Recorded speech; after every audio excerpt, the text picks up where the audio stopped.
Selamat pagi saudara-saudara sekalian. Salam sehat dan tetap semangat. Jumpa lagi dengan saya dalam seri antropologi. Pada video kali ini saya akan menjelaskan tentang sistem kepercayaan di dalam suatu etnis, di dalam suatu kelompok komunitas. Sistem kepercayaan ini penting dan perlu kita ketahui karena kita menyadari yang pertama, tidak ada manusia yang tidak memiliki kepercayaan. Tidak ada suatu etnis yang tidak memiliki sebuah sistem kepercayaan. Yang kedua, karena sistem kepercayaan ini juga akan berdampak pada cara pandang terhadap realita yang ada di dalam kehidupannya, baik lingkungan, masyarakat, atau orang-orang yang ada di sekitarnya, atau makhluk yang lain. Yang ketiga, melalui pemahaman kita tentang sistem kepercayaan ini, kita akan mencoba mengevaluasi apa dan bagaimana sistem kepercayaan kita masing-masing. Setidaknya ada 5 unsur di dalam sistem kepercayaan. Yang pertama, adanya kitab suci atau yang dituliskan di dalam tulisan-tulisan penting yang bernilai, yang bersifat spiritual, yang menjadi tuntunan dasar untuk setiap pemeluk kepercayaan, penganut keagamaan untuk mengikuti apa yang tertulis di dalam kitab-kitab suci dari setiap kepercayaan yang dianut oleh satu komunitas. Ada yang ditulis di dalam kayu, kulit kayu, bebatuan, atau di daun lontar, atau bahkan sudah dibukukan saat ini. Yang pasti di dalam sistem kepercayaan, setiap orang akan merujuk semua ketentuan daripada perilakunya dan cara pandangnya berdasarkan pada apa yang tertulis di dalam kitab-kitab suci setiap etnis, setiap kelompok.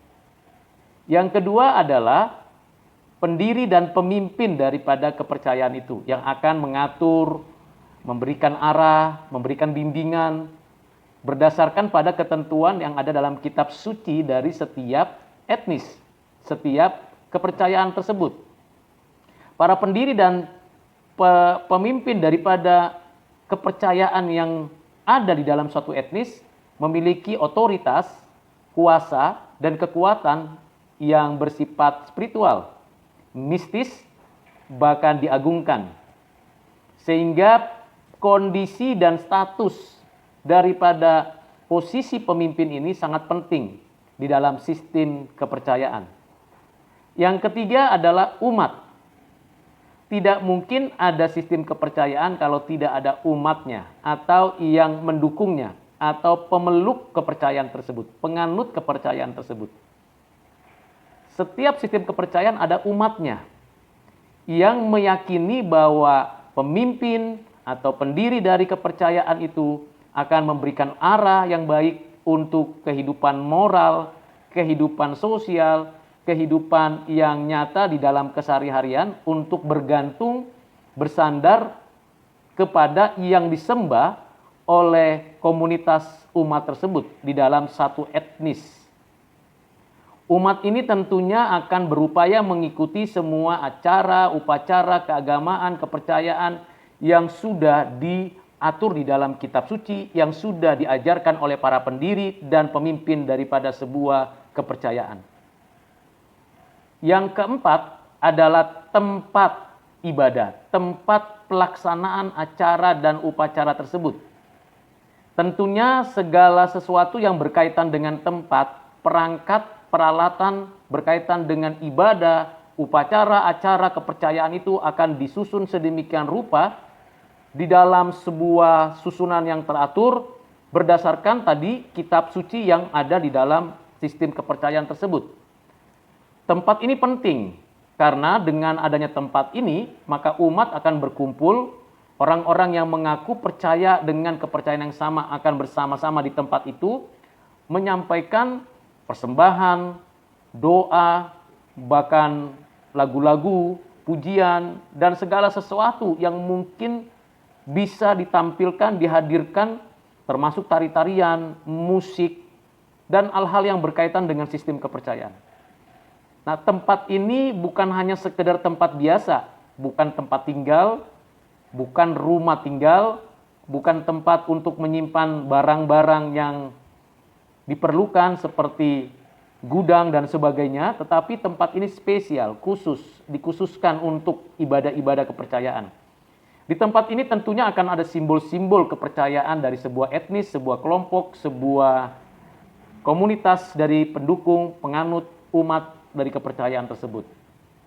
Simbol-simbol tersebut dalam bentuk patung, gambar, atau yang menggambarkan, mewakili daripada siapa yang disembah atau apa yang disembah.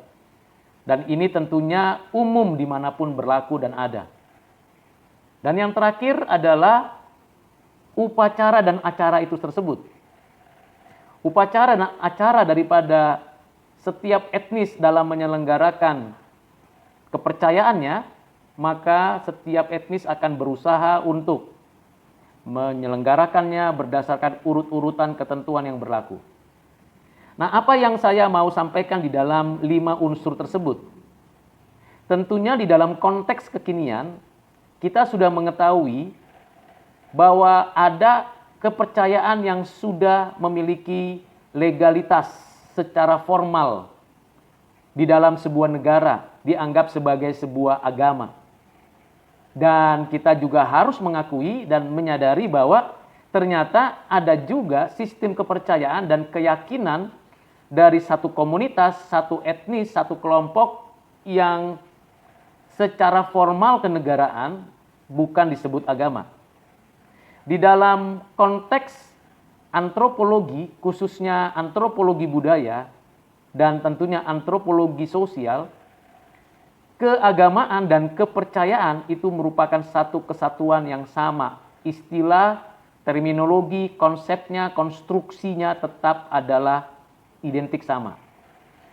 Karena itu saya tidak membedakan apakah ini berbicara tentang agama atau kepercayaan. Namun demikian kita harus tahu 5 unsur itu dapat kita lihat sehari-hari. Agama apapun, kepercayaan apapun selalu mencakup 5 unsur ini. Kitab suci, pendiri dan pemimpin agamanya, umatnya, tempat ibadah dan segala perangkat dan perlengkapan yang ada di dalamnya, dan acara serta upacara yang berkaitan dengan kepercayaannya. Yang menjadi sentral daripada setiap sistem kepercayaan ini adalah siapa yang disembah atau apa yang disembah. Nah, berkaitan dengan siapa yang disembah ini, maka beragam penjelasan yang muncul secara teknis akademis. Kita menyebutnya ada yang animisme, dinamisme, politeisme, monoteisme, bahkan ada yang menjelaskannya lebih mendalam. Tentulah kita perlu mengevaluasi secara logis semua sistem kepercayaan yang ada di dalam konteks umat manusia. Yang perlu kita evaluasi adalah apakah kita menyadari tujuan dari setiap sistem kepercayaan yang dibuat, yang dibentuk, yang diterapkan oleh umat manusia. Tujuannya mesti kita harus pahami dengan baik. Bukan saja beribadah kepada yang disembahnya, tetapi juga harus diwujud nyatakan di dalam relasinya dalam kehidupan sehari-hari. Apa itu yang dapat kita ketahui? Yaitu kebaikan, kebajikan. Kita akan tahu bahwa orang tersebut memiliki sistem kepercayaan yang betul-betul berkualitas, memiliki peradaban kepercayaan yang memiliki nilai yang berharga dari perilaku dari umatnya. Kita tidak perlu berdiskusi, berdebat tentang hal-hal yang esensial di dalam setiap sistem kepercayaan dari sebuah kelompok umat etnis tertentu. Yang perlu kita ketahui adalah fakta, realita, apakah moralitas, kebajikan, sikap hidup, dan tindakan dari penganut umat dari sistem kepercayaan itu benar-benar menunjukkan kebajikan, moralitas yang tinggi, peradaban yang bernilai dan berharga. Yang kedua, kita mengetahui bahwa ada banyak orang yang tidak mau mempercayai adanya Tuhan, adanya yang ilahi, adanya sesuatu yang mungkin dianggap sebagai sesembahan, sehingga mereka menganggap diri sebagai ateis, atau tidak mau ikut di dalam arus keagamaan tertentu atau kepercayaan tertentu, tetapi mempercayai adanya yang ilahi. Tetap saja, secara individu dan kelompok dia sudah membentuk kepercayaannya sendiri. Percaya pada dirinya sebagai sumber kebenaran. Dan kalau kita mau evaluasi, maka perlu ditanyakan, apakah yang diyakininya dan dipercayanya itu adalah benar? Siapakah yang dipercayanya? Dirinya, sesembahannya, atau apakah membuktikan penolakannya kepada sebuah agama, kepada sebuah kepercayaan, sehingga dia mendirikan kebebasannya sendiri, itu menunjukkan bahwa dia tidak perlu sebuah keyakinan. Yang ketiga, setiap orang secara tidak sadar atau sadar memahaminya bahwa kita itu memiliki satu keinginan untuk menyembah sesuatu. Sesuatu yang dianggap penting, bernilai, berharga. Bagi orang-orang yang beragama dan yang berkepercayaan akan meletakkan itu kepada sesosok pribadi atau sesosok zat atau sesosok makhluk atau sesuatu yang besar yang tak terhampiri yang akhirnya disembah, disujud kepadanya. Bagi mereka yang ateis, Gnostikisme, tetap saja dia meletakkan dirinya sebagai pusat daripada sesembahannya. Nah, bagaimana dengan saudara dan saya? Bagaimana tanggapan saya? Tanggapan saya berkaitan dengan sistem kepercayaan ini, tentunya kita harus memahami bahwa sistem kepercayaan yang kita yakini benar perlu diuji. Apakah kitab suci yang kita yakini sebagai dasar, sebagai arah dan struktur di dalam kita berperilaku adalah benar, adalah baik, adalah suci? Kalau tidak, bagaimana kita bertindak dan bersikap seharusnya? Yang kedua, kita harus betul-betul memiliki suatu pengertian dan pemahaman yang utuh tentang siapa yang kita sembah, apa yang kita sembah, dan bagaimana kita seharusnya menyembah. Itu penting. Jangan-jangan kita menyembah imajinasi kita atau menyembah sesuatu yang sebenarnya belum teruji realitasnya. Bahkan kita mungkin gagal menjelaskannya karena kita menganggap bahwa apa yang diajarkan pemimpin-pemimpin kepercayaan keagamaan kita itu yang paling benar. Padahal mereka pun mendapatkan informasi, data, dan pengajaran dari generasi sebelumnya. Kita perlu mengevaluasi dan menguji siapa yang kita sembah itu. Apakah benar Sang Khalik yang menciptakan saya atau bukan sama sekali? Yang ketiga, mari kita buktikan di dalam realitas kita sehari-hari bahwa kita adalah pribadi yang betul-betul individu yang sungguh-sungguh menunjukkan kebajikan moral, kebajikan esensial untuk menegakkan kebenaran, keadilan, dan kesucian di dalam konteks kepercayaan kita kepada orang lain.